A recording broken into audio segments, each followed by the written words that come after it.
저는 바른 산매가 맞는지 검증받고 싶어서 질문드리게 됐습니다. 기존에 제가 해오던 호흡 수행은 자연스럽게 호흡이 잡히더라도 호흡을 유지하기 위해서 숨에 힘을 가하게 되고, 특히 이제 희열이 일어나거나 숨에 표상이 생길 때면 그 상태를 유지하기 위해서 인위적으로 호흡을 조금 더 빠르게 혹은 강하게 이제 조작을 하고는 했었습니다. 게다가 순경기를 좀 더 많이 경험하는 것이 수행을 잘하는 것이고 수행이 잘 되고 있다는 지표로 생각을 하기도 했었습니다. 이제 물론 그 과정에서 장애가 일어나면 장애를 내려놓는 것도 하고 호흡 수행이 끝날 때마다 반조도 잘 했고 반조한 것을 일상에 적용하기 위해서 노력을 하고 있으니까 전체적으로 봐선 다른 산매와 크게 다르지 않을 거라고 막연하게 여겨오기도 했었습니다. 그런데 이번에 좀 이렇게 수행 길게 들어오면서 수행을 하면 할수록 제가 성과를 얻기를 바라는 마음이 커지는 것 같고 미세하게 욕망이 자꾸 개입되는 것 같았습니다. 고민해보다가 호흡에 힘을 가하는 것 자체가 문제라고 생각이 돼서 예전에 스님께서 호흡을 친구로 생각하라고 해주셨던 말씀을 떠올리면서 이거 세곤, 몸 또한 형성되었고 나라고 할 만한 것이 없다라는 것을 기억을 하면서 몸과 몸의 행위를 나누어서 보듯 호흡을 떨어뜨려 관찰 대상으로 바라보기도 하고 나와 별개인 단지 숨의 작용으로만 관찰을 했습니다. 그러자 호흡이 바로 편안해지기 시작했고 수행 중에 일어나는 생각들은 굳이 예전처럼 장애로 그렇게까지 볼 거 없이 마음 자체가 무상한데 이 견해나 생각은 어떻겠느냐며 무상을 관찰하면서 내려놓았고 호흡 관찰이 즐겁고 재밌어지기 시작하면서 호흡이 이렇게 되기를 저렇게 되기를 바라는 탐욕이 생길 때면 현재 제 조건이 그렇지 못하다라는 걸 제 수준을 파악하면서 조건이 성숙되지 않음을 알고 그 욕망을 내려놨습니다. 이후에 호흡이 즐겁고 집중이 잘 되기 시작하면서는 몸이 마치 호흡 그 하나로 압축이 된 것처럼 몸의 감각이 사라졌었는데 그때 불현듯 두려움이 일어났지만 그 순간에 지난번 스님께서 부처님께서 내게 해로운 것을 알려주셨을 리 없다는 신심으로 극복해라는 조언을 주신 것을 떠올리면서 그 부처님과 부처님 가르침에 대한 신심 그리고 스승에 대한 신심으로 경계를 극복했습니다. 경계를 극복하자 탄력이 이제 붙기 시작하면서 호흡하는 그 순간이 마치 제가 존재하는 어떤 하나의 공간인 것처럼 호흡 자체가 너무 즐겁고 재미있고 행복했습니다. 여기서 제가 가장 의미 있다고 여기던 부분이 지금부터 말씀드리는 내용인데 호흡에 집중하자 주변이 밝아지고 희열이 일어났지만 예전과 다르게 그 일어나고 사라지는 것에 전혀 개의치 않던 마음이 일어나는 것이었습니다. 이때는 제가 그게 형성된 거라는 것을 분명히 알면서 빛과 희열을 관찰을 했었는데 그 순간 그것 자체도 어떤 것을 바른 기억이 있는 상태에서 경계를 관찰하고 여기에 집착을 하지 않는 것 이 자체도 의미 있었지만 그 순간에 이미 숨을 관찰하는 것 자체가 가장 즐거운 일이어서 내가 왜 이렇게 그동안 왜 저런 경계들에 기뻐하고 저런 경계들을 경험하려고 했나 싶을 정도로 그 경계 자체에 전혀 흥미가 가지 않고 오히려 있던 흥미도 좀 떨어졌었습니다. 그렇게 시간이 이렇게 어떻게 지나가는지 모르게 한 시간이 지나가면서 종이 울렸고 종이 울림과 동시에 외부 자극이 들어오자 미세하게 변하는 마음을 관찰했습니다. 관찰하면서 이 경험 또한 형성되었고 지금처럼 조건이 다하면 변하기 마련인 것임을 기억하며 수행을 마무리했습니다. 그리고 다시 한번 호흡 수행을 어떻게 해왔는지 복기하면서 무상에 대한 지혜와 무아에 대한 지혜, 삼보에 대한 신심, 조건을 아는 지혜들이 성숙되면서 이 경험을 할 수 있었음을 알게 됐고 그때서야 스님께서 그동안 닳도록 말씀해 주셨던 바른 선매는 바른 견해를 기반으로 한다는 그 말씀이 좀 깊이 와닿았었습니다. 예, 그러니까 그렇게 경험했을 때 이제 호흡하고 하나대가 있을 때하고 옛날에 좀 나름 막 애를 쓰고 호흡을 집중하려고 하고 붙잡으려고 하고 이랬을 때하고 차이가 확연히 좀 느껴지던가요? 좀 격이 아예 다른 선매라고 느껴질 만큼 전혀 다른 느낌이었었어요. 예, 지금 그 질문자가 이야기한 그게 이제 일종의 바른 삼매의 어떤 올바른 방향성이다라고 볼 수 있어요. 그러니까 완전히 그게 이제 선정에 들거나 이런 건 아니지만 그게 이제 그런 패턴이 이제 수행을 어떤 식으로 해서 우리가 바른 삼매라는 것과 그릇된 삼매의 차이점에 대해서 확실히 좀 경험할 수 있는 그런 계기가 된 거라고 보여지거든요. 그러니까 우리가 보통은 제일 쉬운 방법은 호흡에 그냥 애를 써서 이렇게 호흡만 딱 검어지고 안 넣으려고 호흡만 붙들고 있는 그런 방식으로 집중하려고 하는 게 가장 쉬운 방식이잖아요. 그렇게 하면은 사실 효과도 빨라요. 빨리 어떤 집중 상태는 빨리 올 수도 있어요.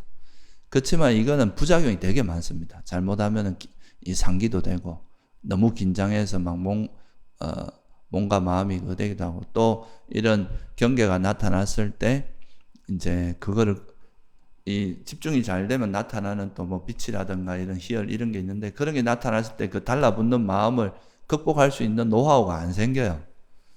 그래서 이제 이거는 어떻게 보면 약간 긴장이 어느 정도 사람이 이렇게 긴장하면서 하게 돼 있어요. 집중을 하는 거는. 근데 지금 이제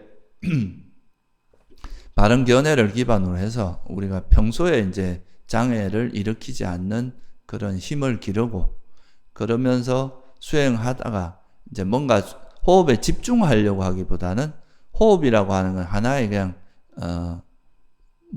방편이거든요. 이게 우리 마음을 둘 곳은 있어야 되니까. 그래서 어떻게 보면 이제 긴 수행의 여정을 가는데 좋은 친구를 하나 옆에 두는 거나 같은 거죠. 그 친구하고 편안하게 뭔가 친구가 있을 때 우리가 마음이 내가 닻을 내릴 수 있는 뭔가가 있어야 되잖아요. 그렇게 하다가 옆으로 이제 다른 쪽으로 자꾸 마음이 움직이는 거를 이것은 다 형성된 거, 다 사라지기 마련이고 내 것이 아니다는 통찰이 있으면 그걸 내버려 두고 다시 숨으로 돌아오고 이렇게 하다 보면 나중에 뭔가 다른 걸 하려고 하는 욕망이 쉬어지는 상태가 마음 상태가 됩니다. 이거는 대상보다도 더 포커스가 어디 있냐 마음이 쉬어지는 게 포커스예요. 마음이 이렇게 뭔가 다른 걸 하려고 하거나 이런 마음이 없어지니까 이 숨하고 있는 이 시간이 되게 진짜 아주 친한 친구하고 있는 것처럼 되게 편안하고 안정적인 그런 마음으로 그냥 행복하게 머무는 것. 그러니까 보통 우리가 이제 삼매를 부처님께서는 지금 여기서 행복하게 머문다고 표현을 많이 하시거든요. 그러니까 숨하고 하나 돼서 그냥 행복하게 머물 수가 있는 거죠.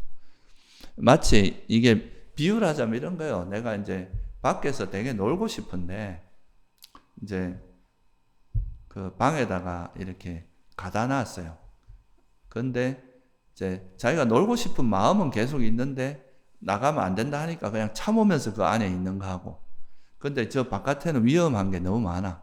저기는 맹수도 있고 독사도 있고 진해도 있고 이래서 나가면 위험해. 그래서 오히려 여기 있는 게 안전하고 편안할 거다 이렇게 생각하고 있는 사람의 마음 상태는 전혀 다를 거 아니에요. 그죠? 마찬가지로 이 수행도 호흡이라고 하는 거에 억지로 집중하는 건 자기 마음이 변하는 게 아니라 집중력이 좋아진 거거든요. 근데 이제 자기 마음에 있는 그런 욕망이나 화같이 우리 마음을 계속 어지럽게 만드는 그런 장애가 일시적으로 쉬어질 때가 이제 지혜가 있으면 그게 일시적으로 쉬어지면 그 마음이 쉬어지면서 그 다른 걸 하고 싶은 마음이 다 놓아지면서 그냥 숨하고 그냥 행복하게 머무는 이런 상태는 두 가지가 아까 질문자들이 격이 다른 삼매입니다. 이거는 하나는 대상에 그냥 억지로 집중하는 상태라면 이거는 마음이 쉬어진 상태거든요. 이 마음에 그래서 보통 이제 보통 그 외도라는 게 뭐 나쁘다 이런 의미보다 불교 외적에서 보통 하는 그런 삼매는 보통 대상에 포커스가 가 있어요. 대상을 집중하는 식으로. 근데 불교는 그게 부처님 말씀하신 거는 바른 견해라는 게 지혜거든요. 그게 사성제에 대한 지혜잖아요. 그런 지혜를 기반으로 해서 마음이 좀 쉬어지면서 다른 걸 하고 싶은 마음이 없으면 여기 있는 게 행복해질 거잖아요. 그런 식으로 삼매에 드는 거. 그래서 그 감각을 그래도 한 번 이렇게 경험하면 다음에는 그 감각을 활용해서 그 방향대로 수행하기가 좋을 거 아니에요. 그죠? 그래서 그거를 그렇게 이제 경험한 건 아주 좋은 계기가 될 겁니다. 실제로 처음에 이제 호흡하면서 좀 기술적으로 하려고 할 때는 2시간 정도 앉아 있으면 다음날 아침이 좀 힘들 정도로 몸에 피로가 되게 많이 오더라고요. 근데 이번에는 그냥 그렇게 앉아 있어도 일어날 때 마음이 되게 깨끗하게 느껴지고 입가에 미소가 저절로 띄워지고 발걸음도 정말 가볍더라고요. 그래서 이게 하기 전과 하는 과정과 하고 난 후에 마음과 몸의 상태도 되게 많이 다르구나라는 생각도 했고, 그리고 어떻게 갔는지 기억하면서 어떤 지혜가 필요한지 분명하게 짚어가면서 이제 호흡에 집중했다 보니까 실제 그 다음에 또다시 그런 감각이 잘 안 돌아오더라도 내가 어떤 장애 때문에 안 되는지를 명확하게 알게 되더라고요. 그래서 그 이후에 내가 감각적 욕망에 대한 관리 때문에 지금 수행이 안 되고 있구나. 내가 지금 사견 때문에 수행이 안 되고 있구나. 사견으로 인한 화 때문에. 그런 걸 분명히 아니까 오히려 장애에 대한 이해가 깊어지게 되면서 좀 마음이 쉬어지는 속도가 좀 빨라지고, 예전에는 막 뭔가 나도 한번 선정을 경험해보자라고 막연하게 기대했던 게 있는데, 요즘은 마음이 쉬는 것 자체가 너무 저한테는 즐겁고 또 그 과정에서 새로 또 통찰하게 되는 지혜들, 뭐 예를 들어서 법에 대한 신심과 부처님에 대한 신심, 그리고 승가에 대한 신심들이 모여지면서 그런 것들이 신심이 성숙되면서 자기 확신으로 이어지게 되는 그런 여러 가지 경험들이 저한테는 참 큰 의미가 있었었던 것 같습니다. 네, 그게 그렇습니다. 지금 되게 좋은 그 말을 했는데, 아까 말했듯이 이제 마음이 쉬어지면서 삼매에 드는 것과 대상에 이제 집중하면서 드는 것의 차이도 있지만, 또 되게 중요한 그게 뭐냐 하면은, 우리가, 그냥 단순히 집중을 하다 보면 분명히 마음이 변하거든요. 단순하게 집중을 해도. 변해가는데 이게 어떻게 변하는지는 전혀 우리가 감지를 못해요. 그냥 집중만 하고 있기 때문에. 자기 마음을 살피면서 집중하는 게 아니잖아요. 그러니까 이거는 마치 뭐하고 같으냐 하면 되게 아름답고 또 물도 깨끗한 그런 진짜 산속에 아주 아름답고 깨끗하고 좋은 그런 이제 옹달샘 같은 거, 그런 거를 발견을 했어. 야, 이건 진짜 생명수다 할 정도로. 그래서 이제 우연히 가다 그걸 발견했는데 이 사람이 다음에도 와야지 하고 그 가는 길에 대해서 좀 체크를 안 해두고 이렇게 어떻게 갔는지도 모르고 그냥 갔다가 돌아간 거야. 그럼 다음에 가려고 하면 그거 찾아갈 수 있겠어요? 못 찾아갑니다. 여긴가 저긴가 이러다 헤매다가 돌아가겠죠. 근데 우리가 바른 삼매를 닦는다는 건 계속 자기 마음에서 이거를 방해하는 마음을 살피면서 가잖아요. 그거는 마치 뭐하고 같으냐 하면 그런 이제 아름다운 그런 웅덩이가 있는 곳에 갈 때 여기 가다 이런 장애가 있구나. 여기 웅덩이가 있고 여긴 두 갈래길이 있으니까 여기는 뭔가 이렇게 표시를 해주, 뭐 리본을 붙이거나 이렇게 표시를 해두고 이렇게 하면서 도달했기 때문에 나중에 그 상태를 좀 경험했다가 또 까먹더라도 그 길을 이렇게 더듬어서 찾아갈 수 있게 돼요. 그래서 이게 이제 바른 삼매를 닦은 삼매도 이 지혜를 기반으로 해서 닦은 이 바른 삼매는 되게 안정적입니다. 자기끼리, 자기 스스로 체득한 자기 경험치가 되는 거죠. 근데 그냥 단순히 집중해갖고 어떤 고도의 집중 상태로 들어간 거는 이게 다음에 하려고 하면 못 찾아. 일단 욕망이 앞서고, 그래서 이 욕망이 또 마음을 어지럽게 하기 때문에 잘 안 되는데 욕망을 처리하는 방법도 모르고 이러기 때문에, 그래서 이 바른 삼매를 닦는 이익은 그런 아까 말했듯이 우리가 이런 이제 삼매에 들어가는 그 길을 철저히 알고 들어가는 겁니다. 그래서 이게 자기가 원할 때 언제라도 들어갈 수 있고 또 설사 잊어버리더라도 다시 찾기가 쉬운 거죠. 그래서 아주 중요한 이야기예요. 그게 그렇게 되는 게. 그러면서 이제 또 뭘 할 수 있느냐 하면은 내 마음이 이제 이런 상태가 되면 아까 말했더니 이제 사실 이 선정에서 의심이 사라진다는 거 있잖아요. 그죠? 그러니까 5장애 중에 의심이 있잖아요. 이 의심이 사라지면 어떤 효과가 있느냐 하면 아까 말한 자기 확신 같은 게 생겨요. 아, 이게 진짜 이렇게 수행하면은 내가 정말 괴로움에 소멸할 수 있겠구나. 이게 바른 길이구나 하는 그런 거에 대한 확신도 생기고, 또 마음이 되게 이제 그 장애가 버려지면서 지혜로서 이게 단단한 그런 마음 상태로 집중이 되어 있기 때문에 이거는 굉장히 흔들림도 없고 그런 아주 확고한 신심을 기반으로 해 있는 그런 마음 상태이기 때문에 그게 또 수행하는데 굉장히 중요한 어떤 마음 상태가 되거든요.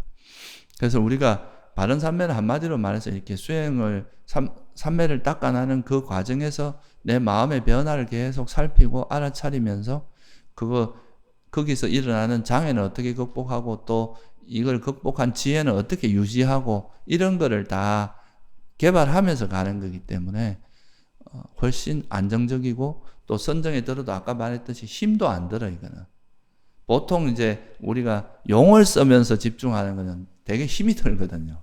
에너지 소모가 되게 많아요. 근데 이건 그냥 마음이 정말 아까 그 호흡이라고 하는 이 그냥 하나의 대상만 딱 알아차리면서 마음이 진짜 말 그대로 다 내려놓고 쉬고 있는 상태인 거예요. 그러니까 에너지 소모가 거의 없다고 봐도 되죠. 지금은 그 정도 하는 사람이 없지만 부처님 우리가 경전에 보면은 옛날에는 선정에 들면 일주일씩 들어가고 이랬다고 하거든요. 그 옛날에 그 이제 부처님 당시에 그분들은 근데 최대 일주일까지 들 수 있다 그래요. 그러면 그 일주일 동안 막 이렇게 용을 쓰고 있으면 일주일 어떻게 있겠어요? 못 있어요. 이거는 진짜 마음이 그냥 아무것도 안 하고 쉬고 있는 거기 때문에 그렇게 오랜 시간 앉아 있을 수 있는 거예요, 그게. 그래서 그거는 아주 좋은 그 경험이, 그거를 이제 잘 기억해서 수행할 때 이제 그런 방향으로 계속 노력하다 보면 그게 이제 점점 더 명확해지고, 지금은 약간 어렴풋할 수도 있어요. 근데 좀 더 이제 계속 거기를 그런 방식으로 노력하다 보면 아, 이렇게 하는 거구나 하는 게 좀 더 명확해지고, 그러다 보면 그게 이제 삼매에 능숙한 사람이 되는 거예요. 들어갈 때는 어떻게 들어가고 또 어떻게 하면 오래 머물 수 있고 뭐 이런 걸 다 능숙한 그런 이제 삼매를 얻는 것뿐만 아니라 그 삼매에 아주 능숙해질 수 있는 거죠. 감사합니다. 잘했어요.